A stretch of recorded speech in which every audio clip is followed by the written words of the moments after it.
View এবং watch time কী জন্য কমে যাচ্ছে? এটা কিন্তু অনেকেই কিন্তু আমাদের কাছে প্রশ্ন করছেন যে দাদা আমাদের ওয়াচ টাইম কিন্তু ধীরে ধীরে কমে যাচ্ছে।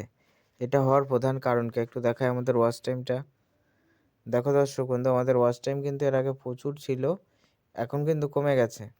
এর আগে আমাদের 1900 প্রায় ওয়াচ টাইম ছিল, এখন কিন্তু কমে গেছে। কারণ এই চ্যানেলটার বয়স প্রায় কিন্তু 2 বছর হতে যাচ্ছে। আমি সেইভাবে কাজ করতে পারি না এবং সেজন্য কিন্তু এর ওয়াচ টাইমগুলো কেটে নিচ্ছে। অর্থাৎ এখানে লেখাই আছে 365 দিনের ভিতরে আমাদের কিন্তু ওয়াচ টাইম কমপ্লিট করতে হবে। দেখো এখানে লেখা আছে 365 দিনের ভিতরে ওয়াচ টাইম কমপ্লিট করতে হবে। এবার 365 দিনের আগে যে আমরা ওয়াচ টাইমগুলো ধরো আমরা কমপ্লিট করতে পেরেছি, সেই ওয়াচ টাইমগুলো কেটে নেবে। দেখা যাচ্ছে আমি জানুয়ারি মাস থেকে শুরু করলাম 2023 সালের, তাহলে যখন 24 সালের জানুয়ারি মাস আসবে তখন কিন্তু 1 বছর হয়ে যাবে। এবং দেখা গেল ফেব্রুয়ারি মাস আসবে, তাহলে 2023 সালের কিন্তু জানুয়ারি মাসের ওয়াচ টাইম কিন্তু কাটবে।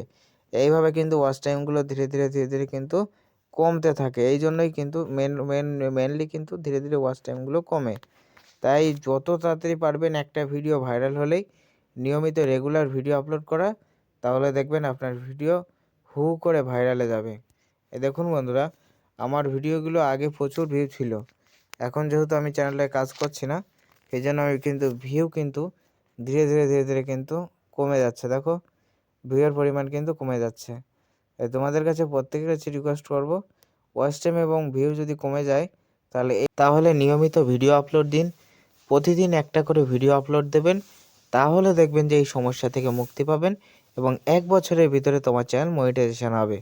তাই ইউটিউব চ্যানেলে কীভাবে ইনকাম করতে হবে, কীভাবে ভিউ বাড়াতে হবে, সমস্তটাই নিয়ে আমাদের চ্যানেলে ভিডিও আছে। তাই যারা নতুন আছেন একটু সাবস্ক্রাইব করে পাশে থাকবেন। চলুন বন্ধুরা, দেখা হচ্ছে নেক্সট পরবর্তী আরেক ভিডিওতে।